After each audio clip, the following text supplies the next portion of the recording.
Hi, everyone. Welcome to our sixth episode of Let's Talk About It Live, where we deep dive into women's hormones and ask the questions that they should be asking but often don't.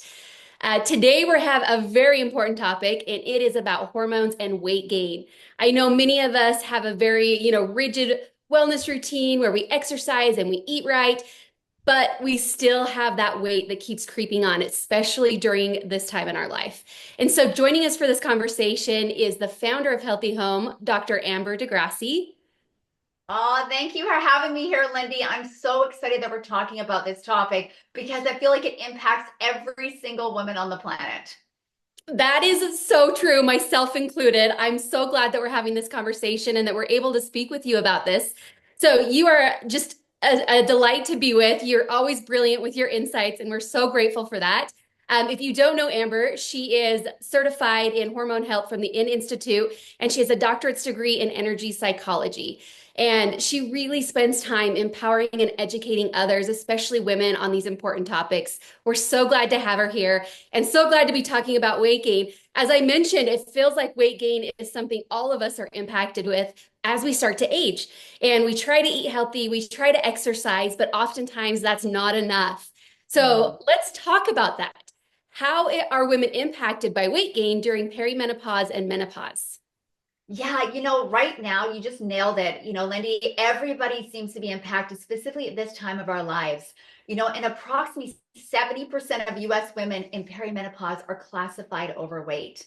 And I know that this sounds alarming, but it actually helps bring light to the women who are suffering and feeling like they're doing the same thing. They're exercising, they're working out, they're eating the same, and their bodies are changing.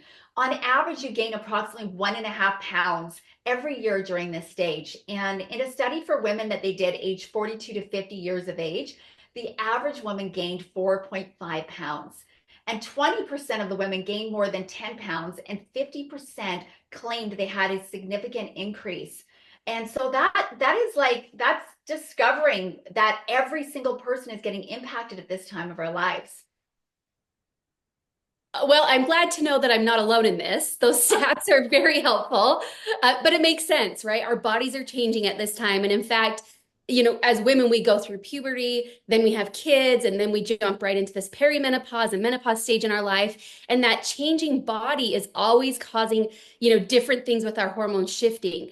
And so even though we're eating right and but we see that weight gain come on, it's specifically in our midsection. So like, tell me what's going on there. What's happening? Oh my gosh. Well, first of all, so much is going on while we're going through perimenopause and menopause. But the number one reason, you nailed it, we are having hormonal shifts. So when our estrogen drops, it impacts how our body stores fat. Less estrogen really means equals more fat around our midsection. And our whole body, as I've talked about before, our whole body has estrogen receptors, and they're everywhere, including on our fat cells. And so our body's way to adjusting to all this lower estrogen is to store fat. And I want us to hear this because it's not just women. Men are the same. When you see men starting to gain weight around their belly areas, it is lowered estrogen. And it's really that visceral fat is because our hormonal factors are going down. And it's our body's way of trying to protect our brain. It says, hey, whoa, estrogen's going down, all these things are happening, and what it does is it tries to protect us by storing fat in our body. Wow. Okay, that's interesting. Now that we know that what's happening, Yeah. let's deep dive a little bit more into this idea of losing weight is so hard. It's an uphill battle. What else is happening in our bodies? What else is taking place that's causing this? Yeah, such a great question. So much is taking place right now. Our metabolism starts to slow down. So you said it before, we're eating and exercising the same, but how come we're gaining weight? Then our stress and our cortisol is higher during this stage. And with poor sleep and our anxiety, our heart higher cortisol levels, which is our stress hormone, it equals fat storage. And again, it starts to sit around our midsection is where we seem to notice. It goes everywhere, but that seems to be the significant part.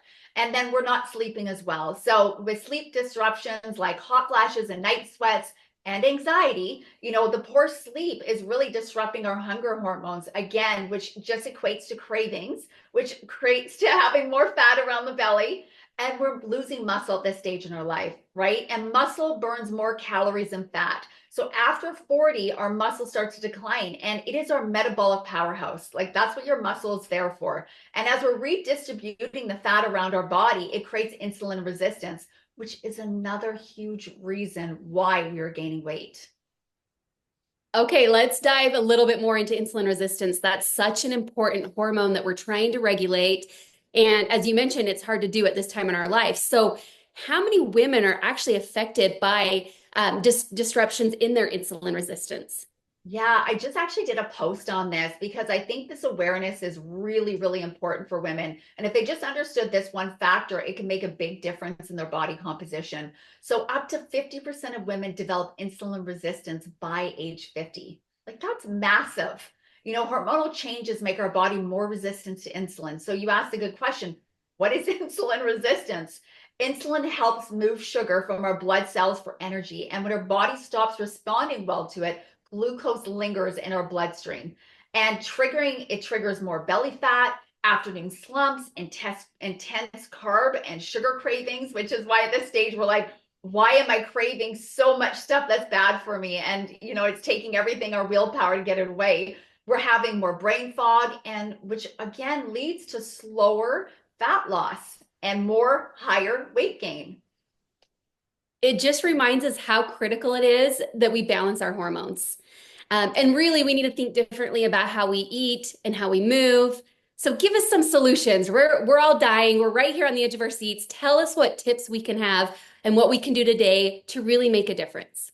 Yeah, so I loved listening to Dr. Stacy Sims. She has a PhD in physiology, and she said something that changed the way that I move my body. And she said that women are not small men. And I know that just sounds like a statement, but I want to repeat that women are not small men. Meaning that if my husband gets up and, you know, he wakes up out of bed, I wake up out of bed, and we decide we're going to go train our bodies and we haven't eaten anything. After 4 weeks, he's leaner, he's fitter, he's stronger, he has more, his brain capacity is better. And, you know, I'm tired, I'm wired, and I'm gained weight. And it's like, how is this happening? And so, what is the difference between us? And this is really important. Within 30 minutes, pardon me, of waking up, women's brains are really wired very, very different when it comes to blood sugar. Our hypothalamus is really, really sensitive. So, 30 minutes after waking up, we have a very high spike in our cortisol. And so, if we do not feed our body a source of protein within 30 minutes of waking up, our body starts to panic. It literally goes into a full blown tizzy. It starts eating our muscle, it ends up eating into our bones. And what does it do to protect us? It starts to hold on to fat because it's panicking that you're not going to feed it and give it the energy reserves that it needs to get through the day. And so when we're having this high cortisol all the time, you can't get into a deep sleep. And, you know, we think we're waking up in the middle of the night, which we are. You know, we talked about this, that, you know, we start having challenges with our bladder, but we think we're waking up to pee. But what's interesting is we're actually waking up wired because our blood sugar is not stable. And so our body is holding on to this fat all this time because it's worried you're not going to feed it enough. And so in menopause, perimenopause, postmenopause, we really need to teach our bodies to manage stress differently. And there's a really good way to do that: move our bodies. So, you know, you're like, I'm tired, I don't feel well, I don't want to work out. Well, guess what? By working out, we're actually training our body to manage stress because there's stress and resistance to putting weights on and moving and physically moving our body. And that will help us later on. And so as we start eating protein within 30 minutes of waking up, and it doesn't mean you can't fast. It just means you can't fast an intermittent fasting like your partner does. So you want to eat within 30 minutes of waking up. You want to have respect for your body and help it in stressful situations. It is going to become a metabolic fat burning machine when you do this. And so there's some tips. We really need to get enough protein. And I talked about this before. You know, we want to have good whole grain nutrition, nutrient dense foods. But specifically within 30 minutes of waking up, you need to have at least 15 grams of protein, and you want to have more fiber. And you can do different hacks with this. Like I have this cereal that I'm obsessed with. It's like Farm Girl cereal. It's all raw natural ingredients. Oh, it looks like it's really bad for you, but it's got 10 grams of fiber and 10 grams of protein in just a bowl, and it's just a small bowl. So you want to make sure that we are putting the right nutrients into our body. And if this doesn't tell us why it is so critical that we have to balance our hormones, balancing your hormones is impacting every single cell in your body. And so I just think we need to give awareness to more women. Most people don't even know what perimenopause is. And yet it's sending 90% of the women to the doctor with all these crazy symptoms. And that's when our symptoms are really becoming the worst. And they say that only 30% of women in the world right now even know what perimenopause is. And I would say that that number is significantly lower, having all these conversations with women who kind of are like, I didn't even know that exists. I just thought when I got a hot flash, I'm in menopause. So I'm so grateful that we're talking about this. Me too. And we're so grateful for your insights, really understanding this conversation, understanding this topic. It's so important to women's health.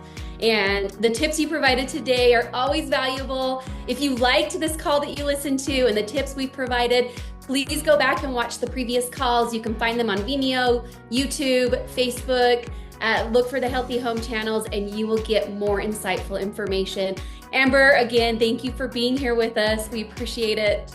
Oh, thank you for having me. I'm so grateful for giving awareness to the women we love.